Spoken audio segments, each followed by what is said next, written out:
Venezuela thing is blowing up. And it's blowing up on the channel. It's getting a lot of attention.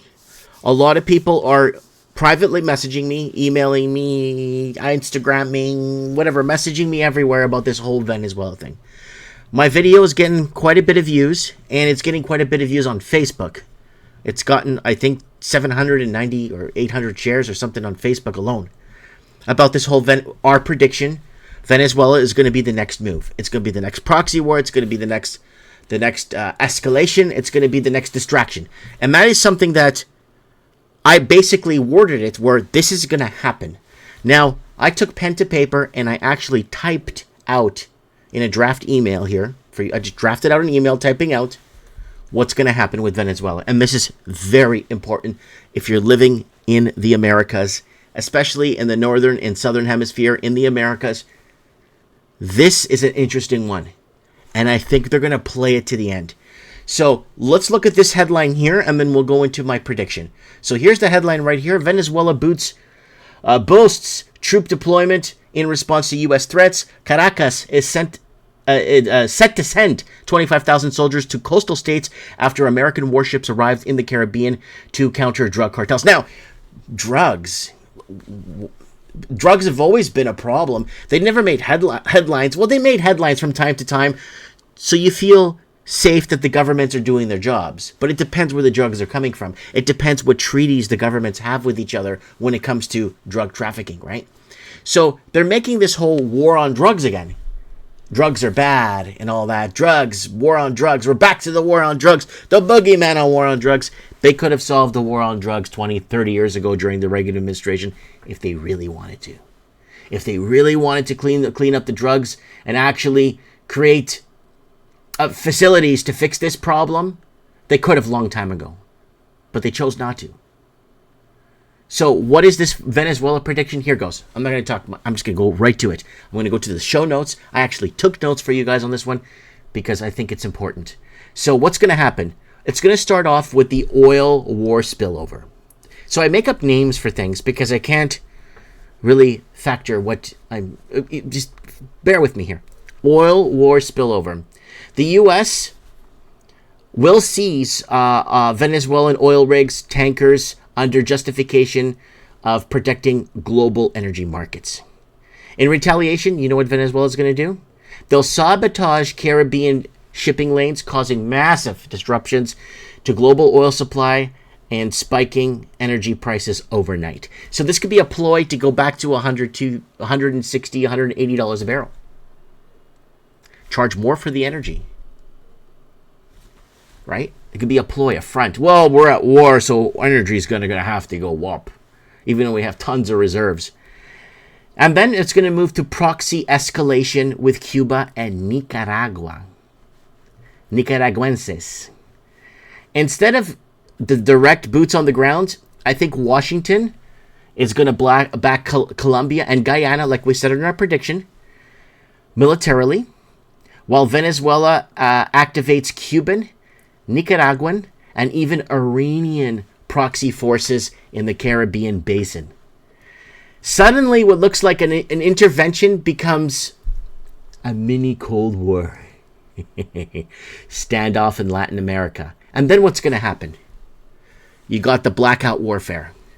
I believe that Maduro may have the reach to use interesting tactics, cyber tactics, targeting U.S. Gulf regions, U.S. Gulf refineries.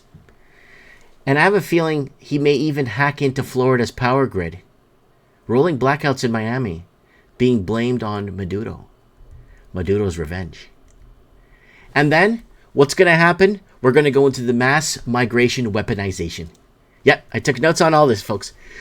Millions of Venezuelans already displaced could be used as a pressure tactic. Caracas might greenlight a mass exodus of opening borders to migrant caravans towards the U.S. southern border, overwhelming American infrastructure and sparking domestic political crisis. And then we're going to move into the drug trade escalation.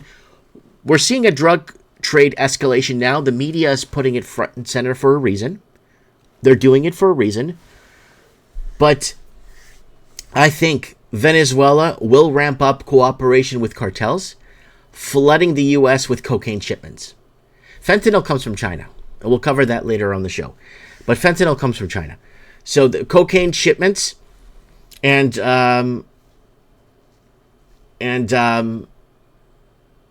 this will blur the line between war and organized crime.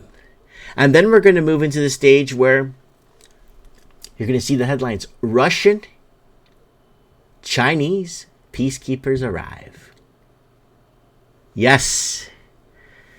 In a shocking twist, you'll see it all over the headlines. Russia and China will send peacekeeping forces or naval escorts to Venezuela, daring the U.S. to confront them directly. This would transform Venezuela into a testing ground for great power confrontation without starting it in Taiwan, like we said. We've been saying it, that the whole Taiwan thing was for the longest time, but it may be this whole Venezuela thing. This whole Venezuela, Guyana, Colombia area. And then what we're going to see? Caribbean naval scrimmages. Yes, we will. And carrier groups patrolling near Venezuela's coast. A Venezuela frigate is going to fire a warning shot at a U.S. drone. Things will escalate. And suddenly we have the first Caribbean naval battle since pretty much World War II. Even if it's brief, it will trigger global panic and oil continues to skyrocket. And they're going to try a coup. America will try its coups, right? And the U.S. will try backing another coup attempt against Maduro. And it will fail like it usually does. Just like they tried against Fidel Castro. Remember that. Venezuela will rally national support after this. And you'll have pro Maduro, of course, and purge pro-U.S. factions and swing harder towards full military alliances with Iran, Russia, and China, solidifying a long-term U.S. anti-bloc in the Western Hemisphere. See, guys, I had to take show notes on this. So many people are asking me about that, and they're like, you are so sure in your video that Venezuela and U.S. is next. And there was nothing on the radar, Mike. Not a single content creator even brought up anywhere in the Central Caribbean, South American region at all as the next proxy. But you did. And I appreciate these emails. It means a lot to me. It really does. It means that I'm getting to some of your people there. I'm getting to some of you folks. So that's what's going to happen next in Venezuela. Guys, they're going to move this closer to home, and it will affect us all. So we'll keep you front and center with Venezuela here.